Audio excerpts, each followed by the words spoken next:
Pertanyaan saya, kalau Pak Prabowo memilih isu keberlanjutan, Mas Anies menggunakan isu perubahan, Mas Ganjar dan Pak Mahfud di mana posisinya?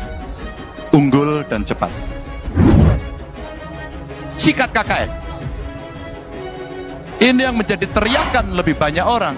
Kenapa kolusi, korupsi, nepotismenya tidak selesai-selesai? Maka kami akan ditagih oleh mereka para mahasiswa pada tahun 98. Kami dorong bagaimana mensikat KKN tidak hanya dari sisi treatmentnya, tahan, tangkap, OTT, itu bagus. Membangun karakter integritas melalui pendidikan. Ide-idenya tadi yang disampaikan sangat menarik tentunya. Dan kalau bisa dijalankan tentu itu juga sangat baik. Cuma saya melihat dari ide-ide yang disampaikan tadi kok tidak terlihat atau belum terlalu terlihat sisi manusianya, apalagi sisi yang lebih spesifik untuk perempuan, anak, dan orang-orang kaum yang terpinggirkan, yang rentan. Jadi saya melihat ini belum mempertimbangkan mereka, dan mereka ini masih menjadi objek pembangunan, belum menjadi subjek. Tindakannya apa, Bu, untuk isu perempuan dan anak? Affirmative action. Tidak bisa tidak. Runtut bagaimana kebijakan perempuan dan anak, ini adalah salah satu contoh paparan yang kita berikan kepada publik. Ya, salah satu contoh saja. Bagaimana pendidikan itu bisa masuk dan bagaimana perempuan bisa terlibat. Pengalaman kami setidaknya 10 tahun, Bu, melibatkan perempuan itu dalam musrenbang menjadi tindakan khusus. Mereka kita undang secara khusus. Ada 3 kelompok, Bu, yang kita undang.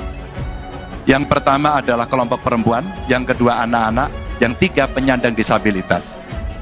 Kami sudah siapkan itu. Lalu yang kedua bagaimana? Mereka kurang literasi. Sekolah. Sekolah ini mesti diterjemahkan dalam arti luas. Boleh formal, boleh non formal, boleh informal. Lalu dalam praktek seperti apa? Kalau ada tindakan afirmasi, maka kelompok inilah yang menjadi prioritas. Kami punya kredit, Bu, khusus untuk perempuan.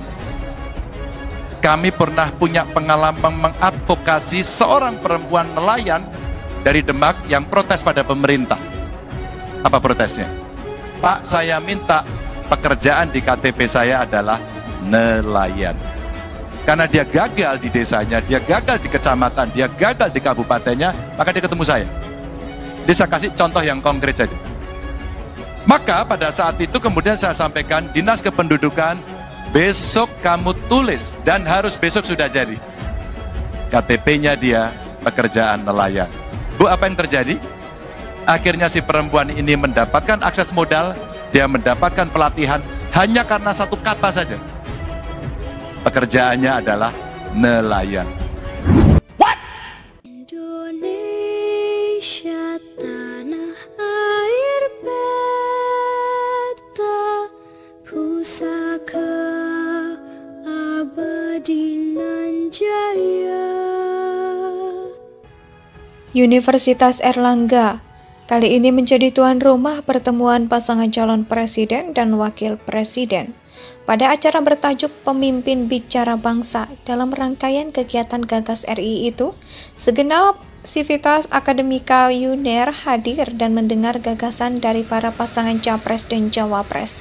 Ribuan mahasiswa dan mahasiswi mengantri masuk Airlangga Convention Center Surabaya, Jawa Timur, Rabu 22 September 2023. Sekitar pukul 09.00 waktu Indonesia Barat, mereka diundang untuk menjadi bagian dari Gagas RI oleh KG Media yang menghadirkan 3 pasangan calon presiden dan calon wakil presiden. Acara ini dipandu oleh host Budiman Tanurejo, wakil pemimpin redaksi harian Kompas. Pasangan calon presiden dan calon wakil presiden nomor urut 3 Ganjar Pranowo Mahfud MD hadir dalam acara itu. Keduanya menyampaikan gagasan, harapan, serta ide konkret mereka demi kemajuan Indonesia. Ganjar memaparkan gagasannya bagaimana upaya mendorong peningkatan ekonomi sebesar 7% melalui optimalisasi peningkatan nilai tambah. Pertama, lanjut Ganjar, diperlukan konektivitas infrastruktur transportasi baik darat seperti MRT dan LRT ataupun laut sehingga berdampak pada sektor logistik, investasi, dan pertumbuhan ekonomi. Yang di perkotaan ada MRT, LRT, kira-kira 20 kota besar agar interkoneksi bisa berjalan. Namun peningkatan kapasitas transportasi laut yang hari ini sudah berjalan kita utilisasi, ucap Ganjar. Berdasarkan letak geografis, 77% wilayah Indonesia terdiri atas laut dan perairan. Namun Ganjar mengemukakan kontribusi sektor maritim dalam perekonomian nasional masih belum optimal. Kontribusi PDB kemaritiman hanya sebesar 7,6% pada 2021. Ganjar Pranowo bersama Mahfud MD berkomitmen untuk menyelesaikan persoalan tersebut sesuai visi misi mereka. Pasangan Ganjar Mahfud ingin memaksimalkan potensi ekonomi biru dengan mengakselerasi 11 potensi ekonomi maritim. Kedua, peran strategi sektor industri dan investasi sebagai mesin pembangunan ekonomi juga tak kalah penting. Ganjar menekankan bahwa investasi bukan hanya sekedar uang masuk, melainkan adalah nilai dan keterlibatan kepentingan bangsa di dalamnya. Seringkali perusahaan global masuk, lokalnya menjadi penonton. Maka kemudian partnership yang mesti dilakukan kita bisa atur agar kemudian ini menjadi trigger, agar industri lokalnya juga bisa tumbuh, jelas Ganjar. Kemudian ada 3 poin industrialisasi yang akan dibangun Ganjar. Menggandeng perusahaan lokal dan global, perkuat kerjasama dengan periset, pemasok, dan SDM dalam negeri, dan mengucurkan insentif pajak, budgeting, R&D, dan membuka lapangan pekerjaan. Terakhir, Ganjar memprioritaskan program Satu Keluarga Miskin, Satu Sarjana dalam upaya menciptakan SDM unggul serta mengentaskan kemiskinan. Satu keluarga miskin, kalau kita bantu satu sarjana, maka di satu sarjana di keluarga miskin itu akan menggenerasi keluarganya untuk dia bisa menjadi tulang punggung dan membawa keluarganya terentaskan dari kemiskinannya, tutup dia. Mahfud MD menyoroti persoalan integritas para aparat penegak hukum yang bermasalah.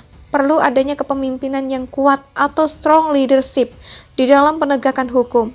Hal ini diungkapkan Mahfud MD pada acara Gagas RI Kampus Kompas bertajuk Pemimpin Bicara Bangsa di Erlangga Convention Center Kampus si Universitas Erlangga atau UNER, Kota Surabaya, Jawa Timur, pada Rabu 22 November 2023 malam.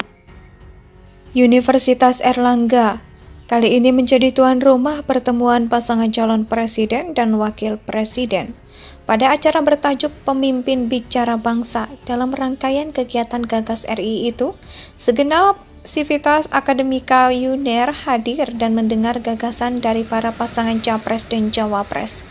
Ribuan mahasiswa dan mahasiswi mengantri masuk Erlangga Convention Center. Indonesia sejak dulu